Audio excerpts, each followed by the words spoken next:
大明崇祯15年，崇祯皇帝下令处死自己的兵部尚书陈新甲。满朝文武心有戚戚，谁都知道陈新甲是替皇帝背锅的。早在1627年，当时年仅17虚岁的朱由检登基后，面对晚明以来日益混乱的国政，他先是雷厉风行，铲除了全宦位忠贤。此后他殚精竭虑，每天都早起上朝，夜晚则经常批阅奏章到深夜。这与他长达24年不上朝的曾祖父嘉靖皇帝，高达28年不上朝的祖父万历皇帝，还有他长期嬉戏玩乐、声色犬马的兄长明熹宗朱由校相比，崇祯皇帝简直是明朝中后期皇帝中难得的清流。没办法，前辈已经把该享的福享完了，现在该轮到崇祯这个倒霉蛋还债了。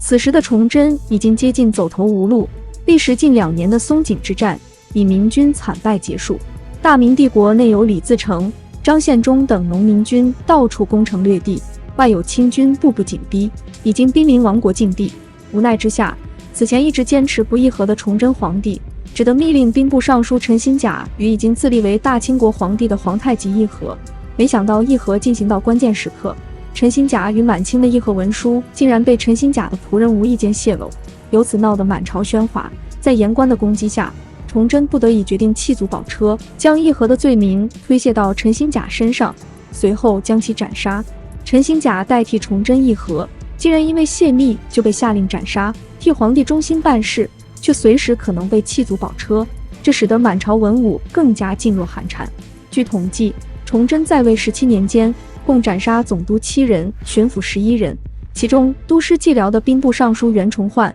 被性格多疑的崇祯下令凌迟处死。山东巡抚严继祖因为亲兵入关攻克济南，生擒藩王德王，也是被作为替罪羊处死。崇祯随意屠戮大臣，推卸责任，也使得手下文武百官更加战战兢兢，在乱世中不敢作为。对此，崇祯的针对之策是重用东厂和锦衣卫监视大臣，并动辄以私刑代替国法处死大臣。例如处死陈新甲的这一年，上言直谏的行人司副熊开元几世中江菜就因为直言冲撞崇祯，而被崇祯命令锦衣卫逮捕后秘密处死。国事纷乱，性格偏爱的崇祯很希望励精图治，但又能力有限，无奈下，后来自诩朕非亡国之君，臣皆亡国之臣的崇祯，只得经常将怒气发泄到臣子身上，要么杀人泄愤，要么频繁更换臣僚。根据统计，崇祯在位17年，仅仅刑部尚书就换了17人，而整个明朝276年历史不过160多位阁臣，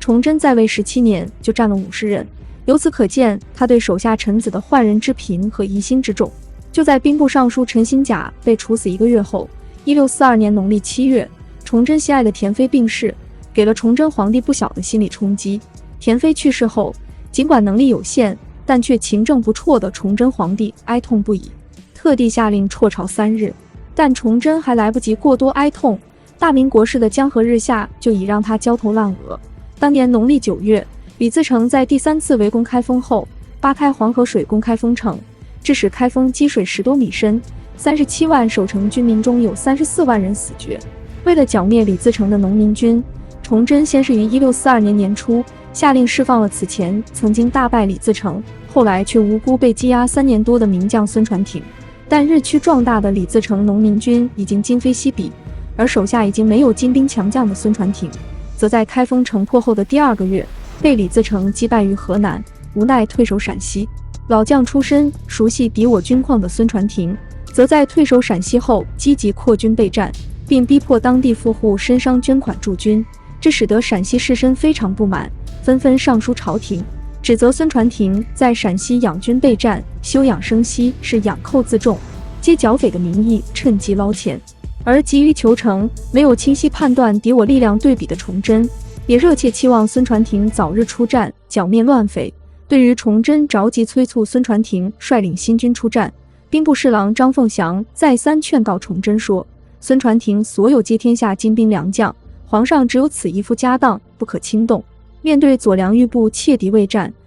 辽东边军为了对抗满人又无法南下的两难局面，张凤祥从当时的局势出发，劝诫崇祯一定要珍惜孙传庭这大明帝国最后的生力军。但求成心切的崇祯不为所动，严令逼迫孙传庭出战。无奈之下，仓促出战的孙传庭被李自成追击大败，只好退入陕西潼关。当时部将劝孙传庭放弃潼关，退守西安，但坚持不肯后退的孙传庭决心一死守关。李自成进攻潼关时，孙传庭率领着几千残兵挥刀跃马，奋勇冲杀，最终死于乱军之中，尸骨无存。由于找不到孙传庭的尸体，当时崇祯皇帝还怀疑孙传统逃命去了，因此不愿意下旨表彰孙传庭，以致一生忠勇报国的孙传庭至死都未能得到公正评价。随后明朝诸将无人敢战，很多官吏甚至直接弃城出逃，而拥兵20万的左良玉当时守卫湖广重镇襄阳，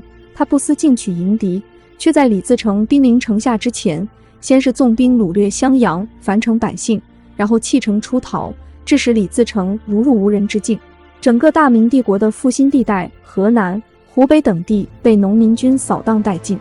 孙传庭战死5天后，崇祯16年10月，李自成军队占领西北重镇西安。此时距离北京沦陷和崇祯上吊自尽还有半年时间，而生性多疑、急于求成的崇祯，在继1630年中皇太极反间计处死袁崇焕，1641年又冒进催促洪承畴仓促出战，以致明朝边军在松山之战中惨败后，又一手葬送了明军在西北的最后一支主力部队。但崇祯并不曾反思自己的过错，而是将责任全部推卸到孙传庭身上。尽管崇祯在位的17年大明帝国内忧外患，但不得不说，即使在帝国末日，从袁崇焕到孙传庭，大明帝国也并不缺乏能征善战的忠勇良将。但志大才疏的崇祯并没有能力驾驶大明帝国这艘摇摇欲坠的巨轮，相反，他是一位不合格的船长，而他在关键时刻的屡屡错误决策，更是促使大明帝国一步步走向毁灭的深渊。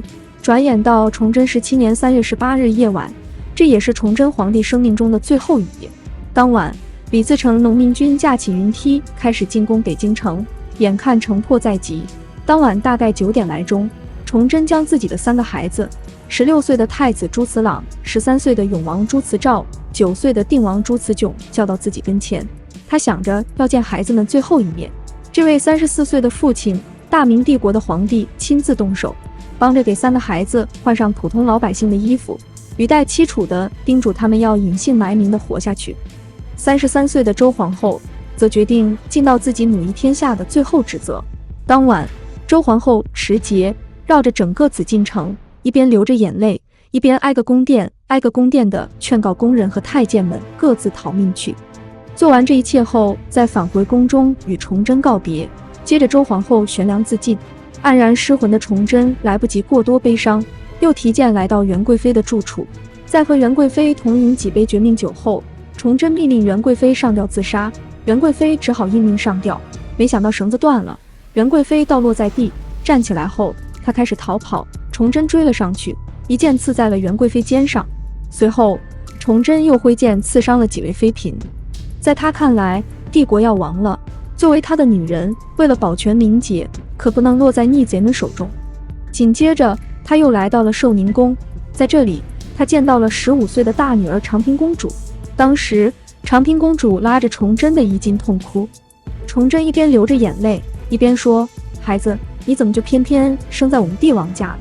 然后，崇祯用左袖掩着脸，右手挥剑想杀死女儿，可砍偏了。他只砍下了长平公主的左臂，看着倒在血泊中的女儿，崇祯浑身颤抖的厉害，再也下不了手了。他转身离开，在昭仁殿，他又亲自动手，将自己年仅6岁的女儿昭仁公主杀死。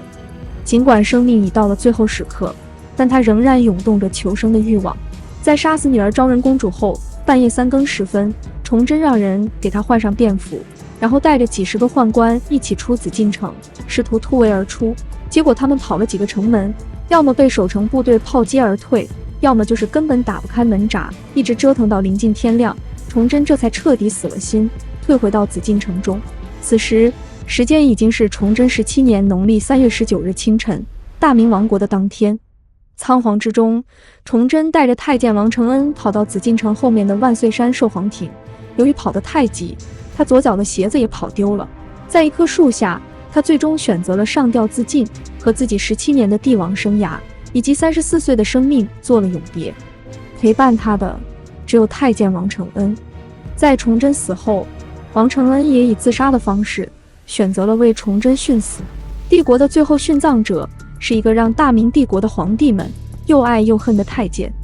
他死后，人们在崇祯身上发现了他的遗照，至死他都不忘了埋怨臣子们误国。此前刚愎自用的他曾跟太监说：“臣皆亡国之臣，文臣个个可杀。”然而对于北京城内的黎民百姓，他却表达了深刻的同情，并在遗书中恳求李自成不要屠城报复，希望李自成能给老百姓们一条活路。平心而论，明朝晚期所面临的气候变化和天灾人祸、内部党争与宦官专权造成的争斗，以及外有满人入侵、内有农民起义，采用困窘加重内部矛盾，诸多变量纠缠在一起，已经积重难返。当时的情境，不要说让才能平庸的崇祯来承担这一切，即使是天纵英才的君王，放在当时的历史场景下，怕也是无力回天。从这一点来说，是历史创造了君王，而不是君王创造了历史。时来天地皆同力，愿往英雄不自由，古今皆然。